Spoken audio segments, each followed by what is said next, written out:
ऐसा क्या करें कि जीवन में जिससे प्रारब्ध हमारा सहज ही कट जाए, आराम से कट जाए।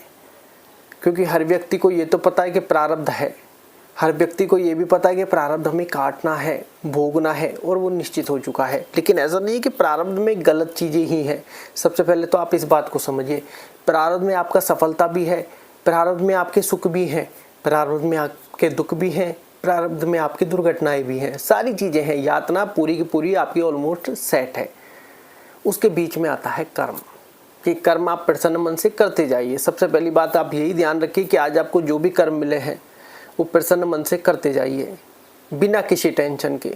अभी कहना तो इतना आसान है कि बिना किसी टेंशन के, लेकिन टेंशन तो होती है, क्योंकि हमारे आसपास का जो प्रारब्ध हमें मिला है वो हमारे लिए टेंशन क्रिएट कर देता है।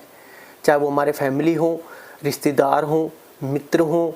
ऐसा नहीं है, मित्र सपोर्टेबल भी होते हैं, लेकिन ये सारी चीज़ों की जो हमारे साथ आज कनेक्टेड है वो हमारा प्रारब्ध है। ये बात आप ध्यान रखें। हो सकता है आज आपकी अच्छी खासी मित्रता चल रही हो और बुरे वक्त में वो मित्रता पहले टूट जाए। आपको लगेगा कि यार बुरे वक्त में मित्र धोखा दे गया, लेकिन ऐसा कहें कि लगभग संभव कितना होता है ये आपको कहें कि उस परिस्थिति के हिसाब से अपने मन से जजमेंट लेना है।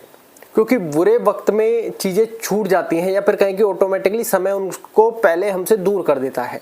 अब बात आती है कि यहाँ पर कि ऐसा हम क्या करें जिससे प्रारब्ध हमारा सहज में कट जाए। देखिए, सबसे पहले तो जो आपके प्रारब्ध में निश्चित हो चुका वो सबसे पहले तो आपको भोगना है। इसमें तो किंचित मात्र भी किसी को कोई संदेह नहीं है कि प्रारब्ध में जो चीज़ें लिख गई उसी के अनुरूप हमें चीज़ें मिलेगी।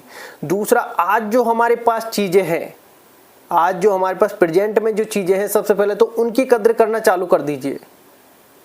मैं नहीं कह रहा कि उनकी कदर करना चालू करने से चीज़ें हमारे पास आने लग जाएंगी। ऐसा देखो, हम कोई दावा नहीं करते कि 100% ये करो और ये हो जाएगा। उपाय से हम अब खुद ही दूर रहते हैं। उपाय को क्या कितना प्रभावी ये कभी बाद में बात करेंगे। कि सबसे पहले तो हम ये नहीं कहते कि आपके पास जो चीज़ें उनकी कदर करो, चीज़ें और ज़्यादा लौट कर आएंगी। लेकिन जो चीज़ें हैं उनकी आप कद्र करोगे तो आपकी जो प्रारब्ध में है वो तो रहेगा ही। आपके प्रारब्ध में मान लो कोई चीज़ें आनी लिखी तो वो आएगी। सबसे पहले तो आप इस बात को मानिए, जाना लिखा है तो वो जाएगी भी, तो उसको छोड़ने का भी दम आप रखिए, चाहे वो आपकी कितनी घनिष्ठ और कितनी प्यारी वस्तु हो। ये बात आप ध्यान रखें। दूसरा कि आपने मतलब आपके पास जो चीज़ है उसकी कद्र कीजिए, इससे आपका मानसिक तनाव हटने लग जाएगा। क्यों? आज आपके पास जो चीज़ें हैं हम कहीं ना कहीं उनकी कद्र नहीं कर रहे हैं, उनकी वो चीज़ों की समझ हम नहीं कर पा रहे हैं, कद्र नहीं कर पा रहे हैं जो हमारे पास है। क्यों? क्योंकि हमारा जो मन है ये हमें कुछ और सपने दिखा रहा है। ये मन है जो हमें कुछ और क्रिएटिविटी करवा रहा है, और ये जो मन है ये हमें कुछ और सोचवा के खराब कर रहा है। कि आज हमारे पास अच्छी खासी व्यवस्थाएं मान लो नहीं भी है, लेकिन जो प्रेजेंट में है वो तो हमें दिया हुआ है ना ईश्वर ने।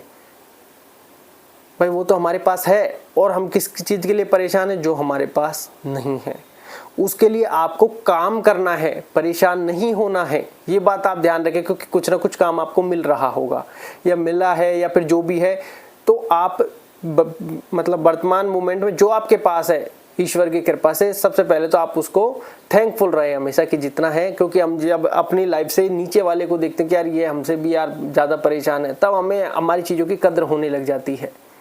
तो आप ये बात ध्यान रखें, जितनी चीज़ आज हमारे पास है सबसे पहले तो उनकी कद्र करें, उनके लिए ईश्वर को धन्यवाद करें।